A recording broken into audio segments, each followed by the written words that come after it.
공생애를 시작하신 예수님은 갈릴리 해변에서 베드로라 하는 시몬 그리고 그의 형제 안드레를 만나시죠. 바다에 그물 던지는 것을 보시고 예수님께서 그들에게 이렇게 말씀하십니다. 나를 따라오라. 내가 너희를 사람을 낚는 어부가 되게 하겠다 라고 말씀하십니다. 나를 따라와라 라는 거예요.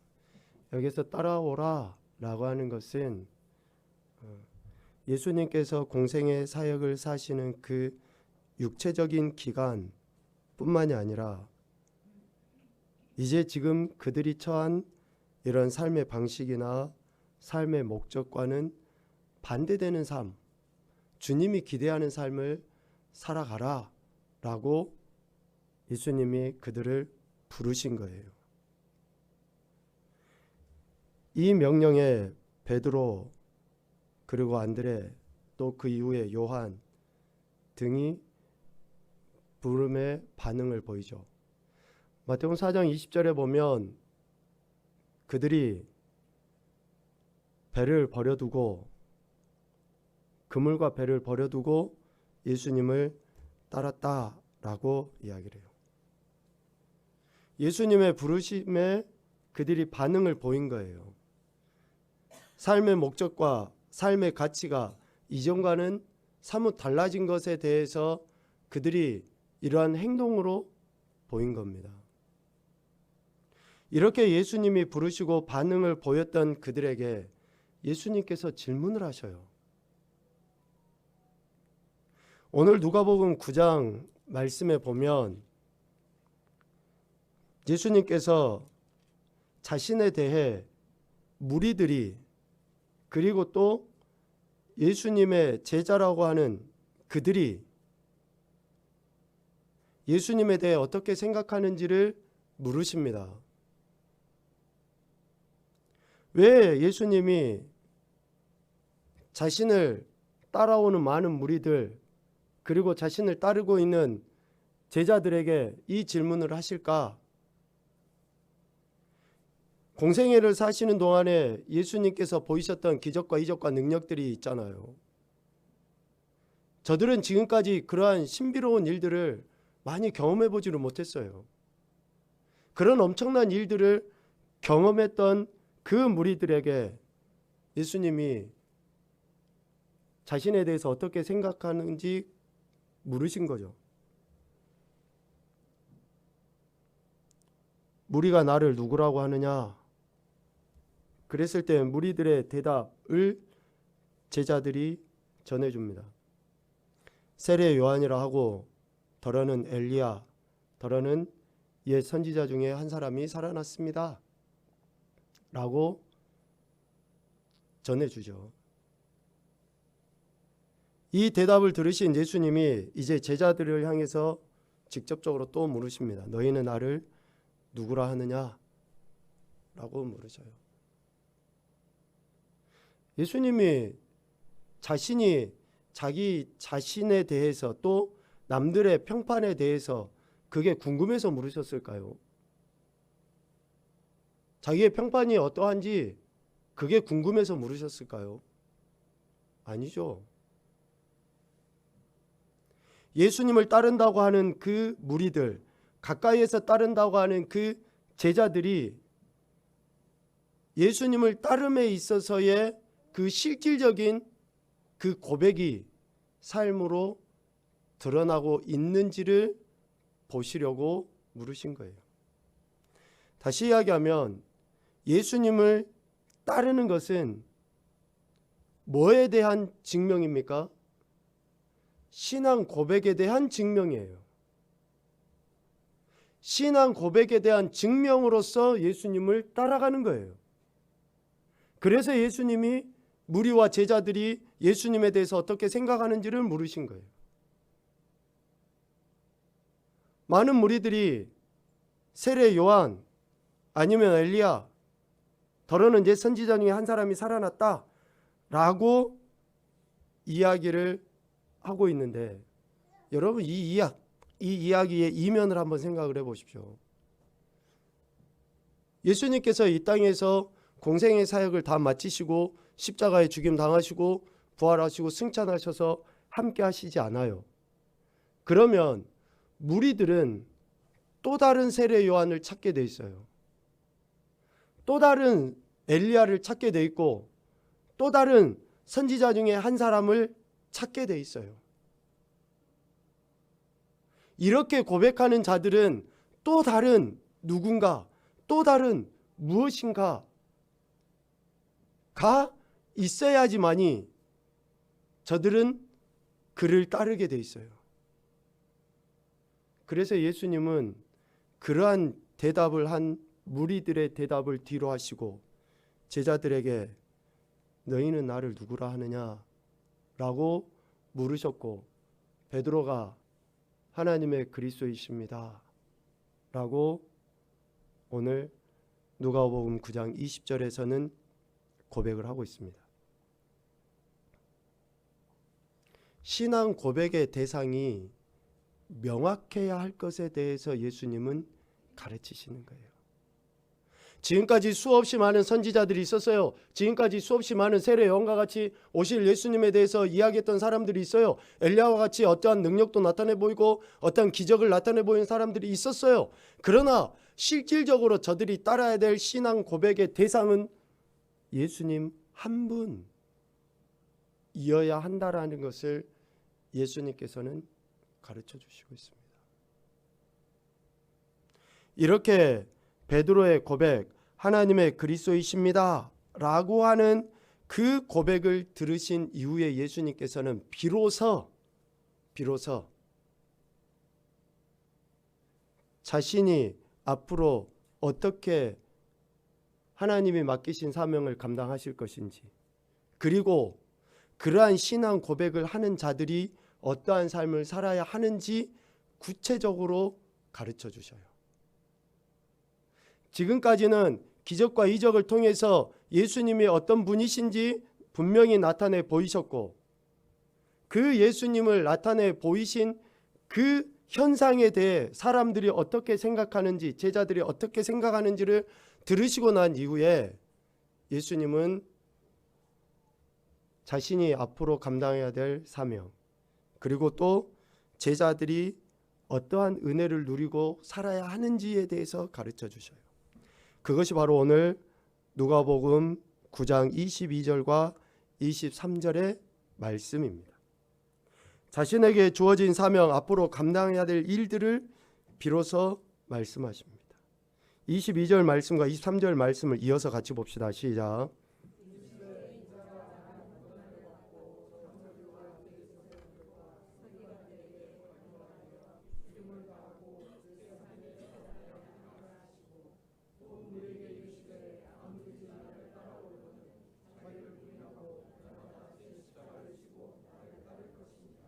아멘.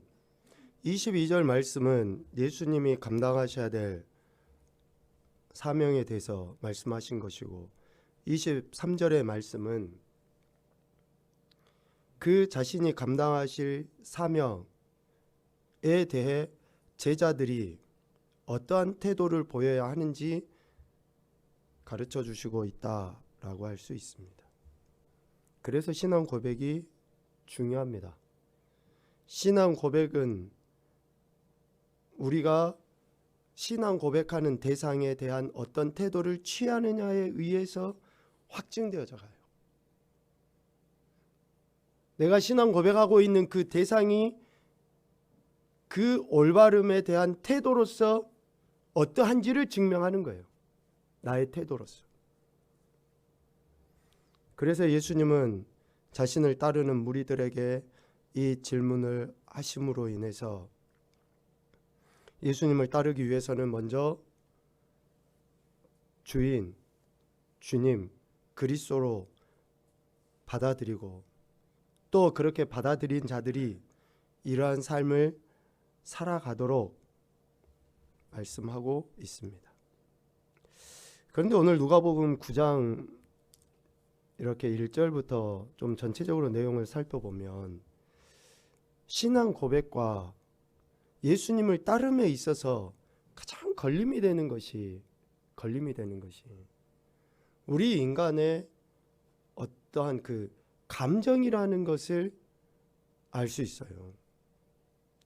예수님을 따르는 것에 있어서 우리가 주의하고 경계해야 될 것에 대해서 이야기하시는데 어떠한 체험도 아니고 어떠한 감정도 아니라는 것을 보게 됩니다. 누가복음 9장 1절부터 보면 예수님께서 제자들을 파송하시는 내용이 나와요. 예수께서 12제자를 불러 모으사 모든 귀신을 제어하며 병을 고치는 능력과 권위를 주시고 하나님의 나라를 전파하며 앓는 자를 고치게 하려고 보내시며, 그러니까 예수님께서 제자들에게 이런 권위와 권세와 능력을 주신 거예요. 그렇게 해서 제자들을 파송을 합니다. 그 제자들이 가는 곳곳마다 어떤 일들이 일어납니까? 6절 말씀 봐보십시오. 제자들이 나가 각 마을에 두루다니며 곳곳에 복음을 전하며 병을 고치더라. 별로 우리에겐 지금 감흥이 없죠. 우리는 이런 은사도 없고 우리는 뭐 특별히 그런 능력들도 안 나타나니까. 제자들이 예수님께서 주신 그 권위와 권세와 능력을 가지고 나갔을 때에 이런 일들이 실제가 돼요. 병 고침도 일어나고 귀신도 쫓아나가고 이런 역사들이 일어나요. 얼마나 자신들 안에 이런 감정이 업이 되겠습니까? 아, 내가 하니까 이런 일들이 일어나네. 감정적으로 충만하기 쉬운 그 상태예요. 직접적으로 자신들이 이런 능력과 권세를 행하는 것으로 인해서 얼마든지 자기의 의를 드러내기 쉬운 그런 상황 가운데 놓여 있는 거예요.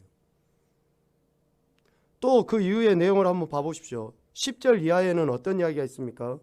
소위 말하는 오병이어의 기적을 예수님께서 일으켜 주셔요. 병 고치는 능력을 가지고 많은 무리들에게 병도 고치고 하나님 나라 천국 복음도 전파해서 많은 무리들이 예수님을 따르게 앞장섰던 그 제자들. 그런데 뭐에 부딪힙니까? 먹을 것에 부딪혀요. 많은 무리들이 따랐어요. 먹을 때가 됐는데 먹을 것이 없어요. 뭐만 있습니까? 13절에 보면 떡 5개와 물고기 2마리밖에 없다 라고 제자들이 이야기를 해요. 모든 사람을 위하여 먹을 것 사지 아니하고서는 우리가 할 수 없습니다. 너무 당연히 현실적인 이야기예요. 이것을 가지고 믿음이 없네 어쩌네 우리가 말할 수 없어요. 당연히 현실적이에요. 그냥.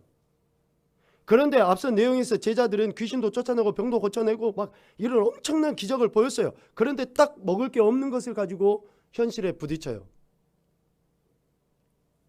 그랬을 때 예수님께서 때를 지어 50명씩 앉히라고 말씀하시고 하늘을 우러서 축사하시니까 17절에 어떻게 됩니까? 먹고 다 배불렀더라. 그 남은 조각을 12바구니에 거두었더라 라고 이야기해요. 직접적으로 자신들이 병도 고치고 귀신도 쫓아내고 하는 기적을 보일 뿐만 아니라 또 예수님께서 오병이어의 기적을 보이는 그 현장, 그 한가운데 제자들이 있었잖아요. 얼마나 하나님의 살아계심과 그 역사하심을 실제적으로 경험한 것 아니겠습니까? 제자들은 충분히 감정적으로 흥분될 만한 그러한 상황 가운데 있죠. 그러한 상황 가운데 예수님께서 오늘 본문에 나와 있는 그 질문을 하신 거예요. 너희는 나를 누구라고 하느냐? 도대체 무리들이 나를 누구라고 생각하느냐? 무리와 제자들에게는 뭐가 필요해요? 오병이어의 기적과 같은 기적을 보일 사람이 필요해요. 병든 자를 고쳐줄 의사와 같은 그러한 사람이 필요해요. 그러니까 무리들은 세례 요한이라고 이야기했고 엘리야라고 이야기했고 죽었던 선지자들 중에 한 사람이 살아났다라고 이야기하는 거예요. 오늘 우리에게도 누가 필요합니까? 내 병을 고쳐줄 분이 필요하세요? 어떤 기적과 이적과 능력을 보일 분이 필요하냐고요. 우리의 믿음의 대상, 신앙 고백의 대상이 의사와 같은 분입니까? 아니면 축기 은사가 있는 그런 분이세요? 우리가 기대하고 소망하고 바라고 있는 분이 누구냐고요. 내 문제를 해결해 줄, 표현 미안합니다, 도깨비 방망이 들고 있는 망치 한번 딱 때리면 뭔가 뻥 터져서 되는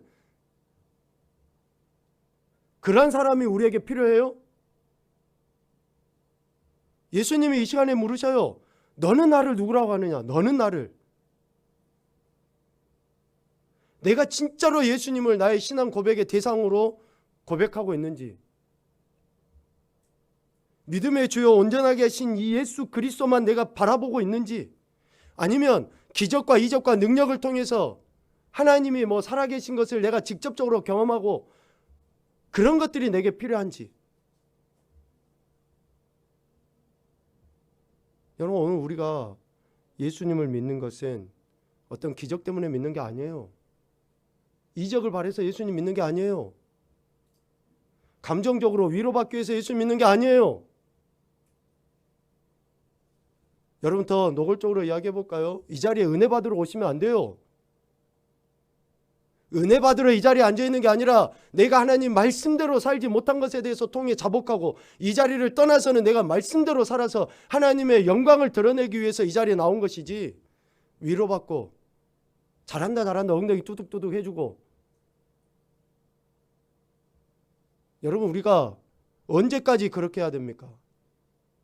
언제까지 세례 요한입니다, 엘리야입니다, 선지자 중에 하나입니다 라고 언제까지 우리가 그 고백만 하고 있어야 되냐고요. 우리는 그 고백하는 사람들이 아니에요. 하나님의 그리스도이십니다, 나의 구원자이시고 나의 왕이시고 내가 그분을 위해서는 내 목숨도 바칠 수 있는 그러한 분이십니다라고 그 고백을 우리가 해야 되는 것 아닙니까? 언제까지 내 병 낫기를 위해서 기도하고 언제까지 그러한 내 문제 해결되기를 위해서 기도하는. 여러분, 우리가 성숙한 그리스도인인, 변화된 그리스도인은 다른 게 아니에요. 나를 위해서 사는 존재가 아니라 주님을 위해서 사는 존재여야 되고, 주님이 기대하시는 바를 위해서 내 시간, 내 물질, 내 몸, 내 모든 것을 들여서 헌신하는 것으로 살아가는 사람이 성숙한 신앙인 아닙니까? 그래서 예수님은 무리들의 그 대답을 들으시고 제자들에게 다시 물으신 거예요. 얼마든지 감정적으로 충만할 수 있는 제자들에게 소위 말하는 브레이크를 거신 거예요. 야, 너희들이 진짜 나를 누구라고 생각하냐? 신앙 고백의 대상을 분명히 하도록 하기 위해서 예수님은 이 질문을 하신 것이다 라는 것입니다. 그러면 신앙 고백의 대상이신 예수님은 어떤 분이십니까? 예수님이 기적과 이적과 능력을 행하셨죠. 오병이어 하셨어요. 부인하지 않습니다. 지금도 그렇게 하나님이 역사하실 수 있고 충분히 하고 계셔요. 그런데 신앙 고백의 대상이신 예수님이 어떤 분이시고 어떤 길을 걸어가셨습니까? 우리를 향해서 나를 따라오라 라고 하신 그분이 어떤 길을 걸어가셨냐고요. 빌립보서 2장 5절부터 8절까지 말씀은 여러분 암송도 하시고요. 주구장창 이 말씀을 여러분 마음판에 새기십시오. 빌립보서 2장 5절부터 8절까지 말씀 읽읍시다. 시작.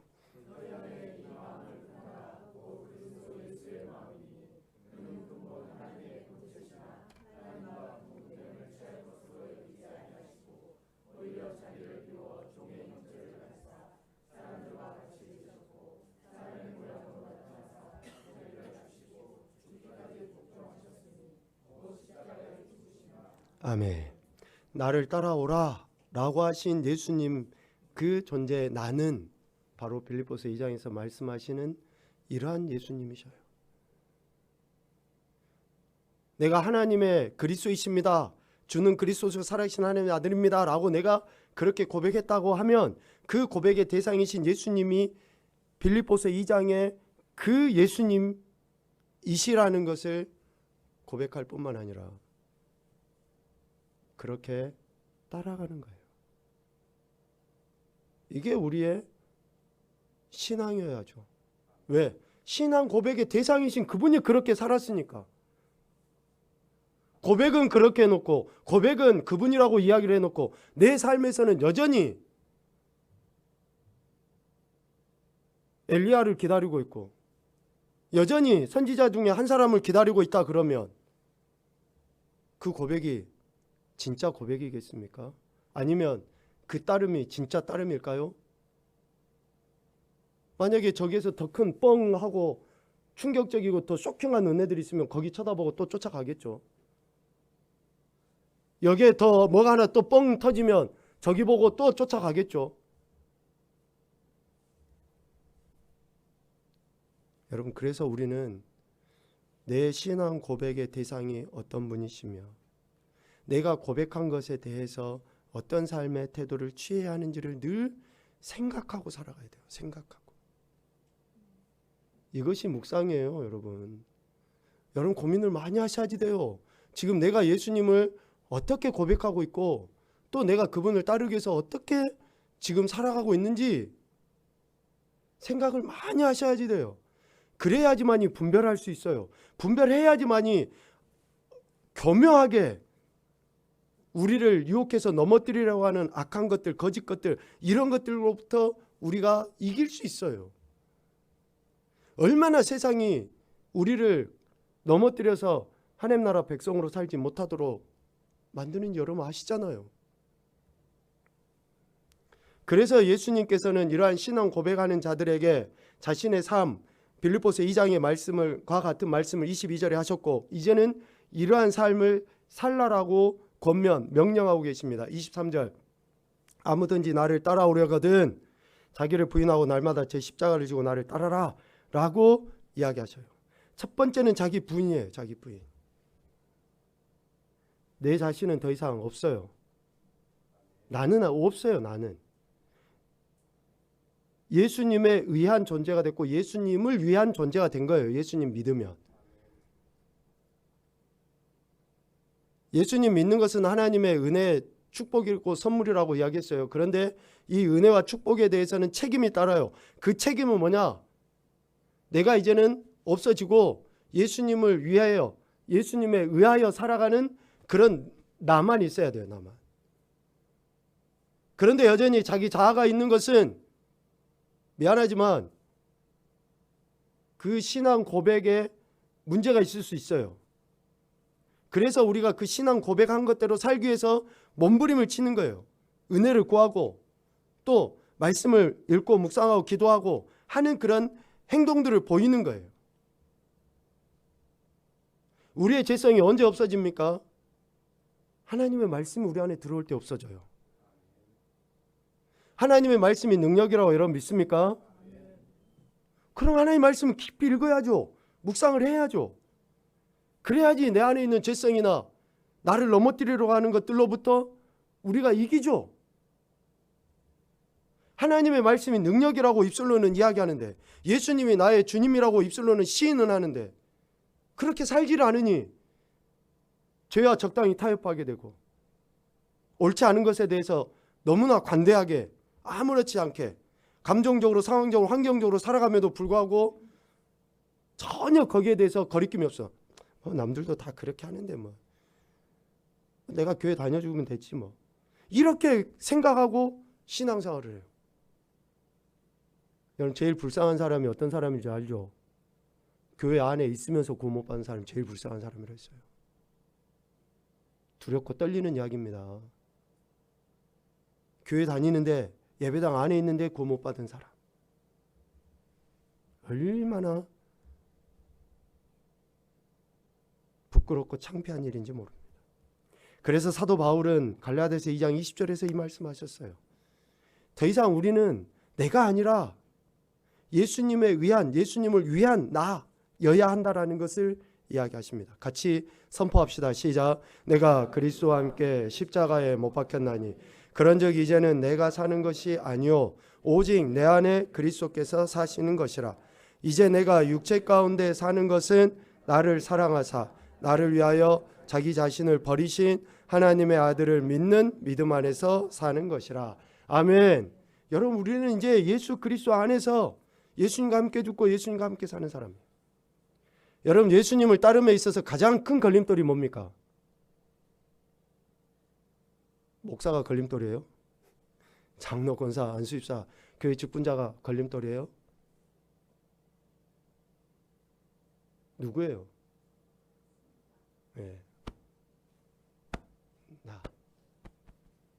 예수님을 따르는 데 있어서 가장 걸림돌은 바로 나예요. 내 자신이에요.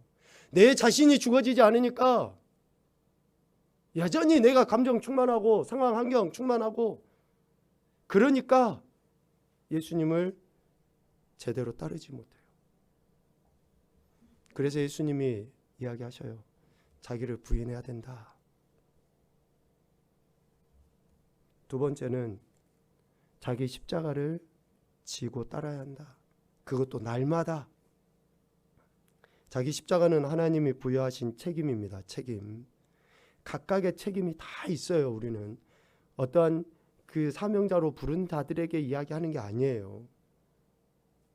예수님에게서는, 예수님의 책임은 뭐였습니까? 십자가에 죽으시는 것이 책임이었어요. 그래서 예수님은 그 책임을 다 하셨어요. 그리고 오늘 제자로 부름을 받은 저들이나 오늘 우리도 각각의 책임이 다 있어요. 앞서 이야기했잖아요. 예수님 믿게 된 것은 은혜로 값없이 주신 거라고요. 그러면 은혜로 값없이 주신 우리들에게는 각자의 책임들이 다 있어요. 아내로서, 남편으로서, 엄마로서, 부모로서, 자녀로서, 또 직장에서 다 각각의 책임이 있어요. 교회 안에서도. 이 책임을 매일 감당하는 거예요. 매일. 날마다. 항상. 내가 기분이 좋으면 하고, 기분이 안 좋으면 에이 안 하고. 이거는 날마다가 아니에요. 형편이 좀 좋으면 하고 안 좋으면 입식 닦고, 그건 아니에요. 날마다가. 날마다 매일 매 순간 하나님이 맡기신 책임에 우리는 헌신해야 돼요. 그 책임을 다해야 돼요. 이게 날마다 제 십자가를 지고 예수님을 따르는 거예요. 아니, 예수님이 언제 감정이 상해가지고 나 십자가 안 질란다 하신 적이 있습니까? 제자들의 행태들을 봐보십시오. 무리들의 행태를 봐보십시오. 예수님을 얼마든지 그냥 기분 상하시고 감정 상하셔서 나 못해, 하나님 나 이거 안 할랍니다 라고 얼마든지 말할 수 있어요. 상황적으로 환경적으로 보면. 그런데 예수님은 결코 그러시지 않으셔요. 자기에게 주어진 책임, 그 십자가를 지시기 위해서 어떤 상황에서도 그 십자가를 향해 나가신 거예요. 그런데 우리는 감정 상하면 안 해. 상황이 안 좋으면 안 해. 그거는 날마다가 아니에요. 날마다 자기의 십자가를 지고 예수님을 따라가야 되는데 그렇게 하지 못한, 그러니 구약 이스라엘들이 얼마나 뺑뺑이 잡아 돌고, 여러분 구약의 역사들은 오늘날 우리의 정말 그 반면교사예요. 저들이 얼마나 어리석고 미련했는지를 우리가 보면서 나는 그러지 않아야지 라고 하는 반면교사라고요. 구약 이스라엘 백성들의 역사를 여러분 천천히 한번 봐보십시오. 핵심이 뭐예요? 핵심이 각기 자기 소견에 오른 대로 행하였더라. 각기 자기 소견에 오른 대로 행하였더라. 그릇 행하여 다 각자 제 길로 갔더라. 이사야 53장과 사사기 21장의 말씀입니다. 여러분 얼마나 우리가 각자 자기가 하고 싶은 대로 자기 마음대로, 누구를 위해서 신앙생활을 하는 거예요? 교회를 위해서요? 누구를 위해서 이 자리에 나와서 예배드립니까? 뭐 때문에 예배하는 거예요? 예배가 뭡니까 도대체? 진짜 내가 나를 구원해 주신 그 하나님의 은혜에 감사해서 나같이 쓸모도 없고 먼지만 또 못한 나 같은 인간을 구원해 주신 그 하나님의 은혜에 감사해서 책임을 다하기 위해서 이 자리에 나와서 예배를 드립니까? 얼굴 도장 찍으러 나왔어요? 여러분 우리가 하나님을 예배한다고 하면서 하나님을 예배한다고 하면서. 그래서 옛날에는 예배 보러 간다 그 말 했는데 요즘에는 이제 그 말 잘 안 쓰잖아요. 그 말 이제 안 써요. 왜? 시대가 지나고 이제 사람들이 다 대부분 알 만큼 알아요. 그런데도 여전히 예배를 보는 사람들이 있어요. 자기의 십자가를 지지 않는 거예요. 아직도 자기 소견의 어른대로 행하는 거예요. 그러니 어떻게 하나님의 은혜가 주어질 수 있겠습니까? 이렇게 예수님께서는 자신을 따라야 될 제자들이 이러한 책임, 이러한 삶을 살아야 될 것에 대해서 결론을 내리시고 그 결론을 풀어서 구체적으로 삶에 적용할 수 있도록 이후에 말씀하십니다. 그 대표적인 내용이 누가복음 9장 57절 이하에 나와요. 구체적으로 이제 삶의 현장에서 예수님을 따르는 것은 우리 삶의 현장에 이렇게 나타나야 한다는 것을 가르쳐 주셔요. 길 가실 때 어떤 사람이 여짜오되 어디로 가시든지 나는 따르겠습니다 라고 이야기하니 예수님이 이렇게 이야기하셔요. 야, 여우도 굴 있고 공중에 새도 집 있는데 나는 머리 둘 곳도 없다. 나는 이 땅에 그 어느 것도 내 소유로, 내 것으로 내가 취하고 있는 것 하나도 없다. 너가 만약에 나를 따르려고 하거든 너도 이런 삶을 살아야 한다 라고 예수님께서 가르쳐 주셔요. 그러니까 첫째, 예수님을 따르는 사람은 물질이나 또 혹은 어떤 보상을 생각해서는 안 된다는 거예요. 예수님 잘 믿으면 복권 당첨되듯이 뭐가 탁 터지고 이런 것 때문에 우리가 예수님 믿는 게 아니라고요. 예수님 따르는 게 아니라고요. 물질, 사업 잘 되기를 뭐 이런 것 때문에 우리가 예수님 믿는 게 아니라고요. 예수님 따르는 것이.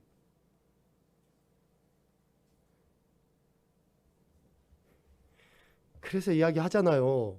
큰 교회 다니는 사람들이 왜 큰 교회 다니면서 자기들 어깨에 힘주고 또 뭔가 사업을 하고 하는 사람들이 막 그렇게 큰 교회 다니고 하다못해 시의원만 나와도 큰 교회 다녀가지고 하려고 하는지 다 여러분 다 똑같은 이야기 아니에요?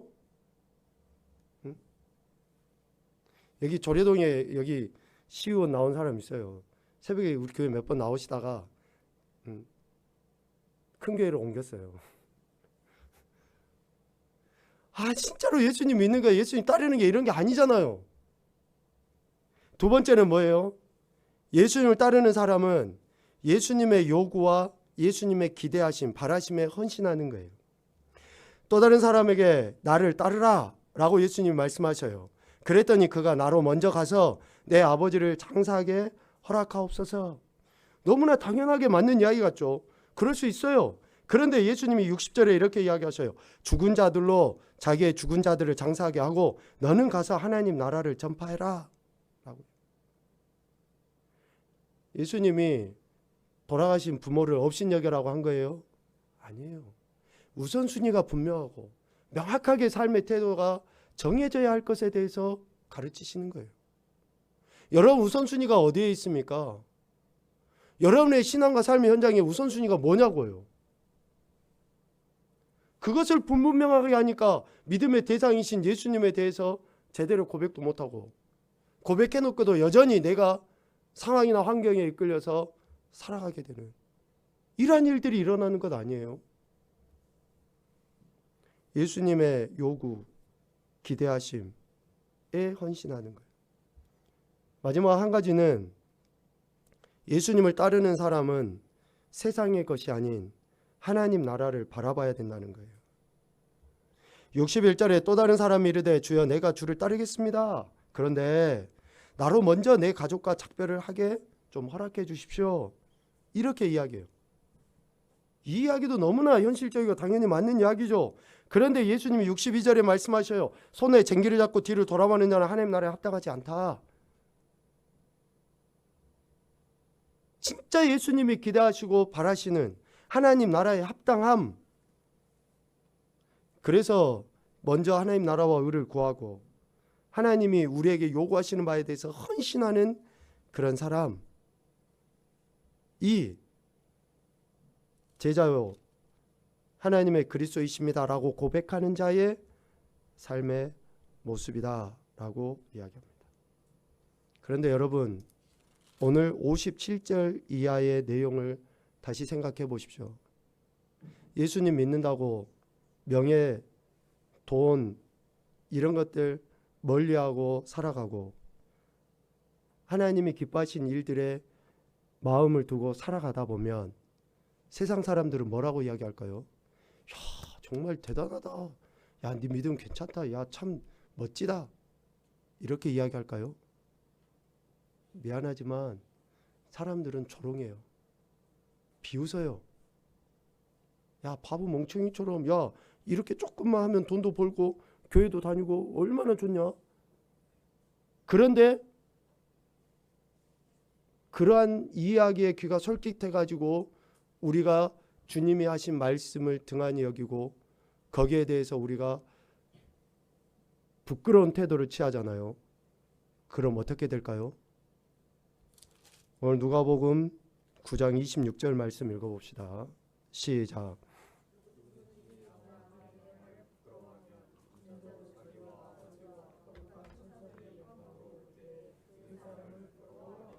아멘. 매우 두렵고 떨리는 이야기예요. 세상 사람들이 비웃고 조롱하고 야, 적당히 해. 대충대충 살아. 야, 뭐 그렇게까지 하냐.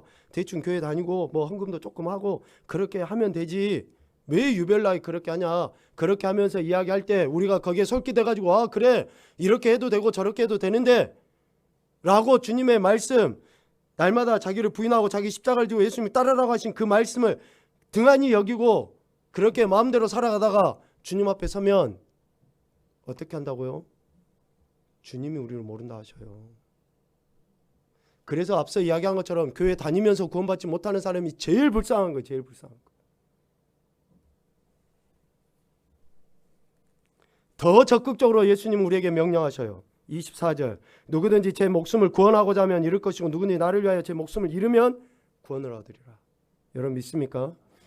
진짜 예수님을 위해서 우리의 삶을 바쳐버리면 우리는 손해보는 것 같고 우리가 좀 바보 멍청이 소리 듣는 것 같지만 그것이 결국은 영원히 구원받고 하나님 앞에 섰을 때 부끄럼 당하지 않는 길이라고 예수님은 분명하게 말씀하시고 있습니다.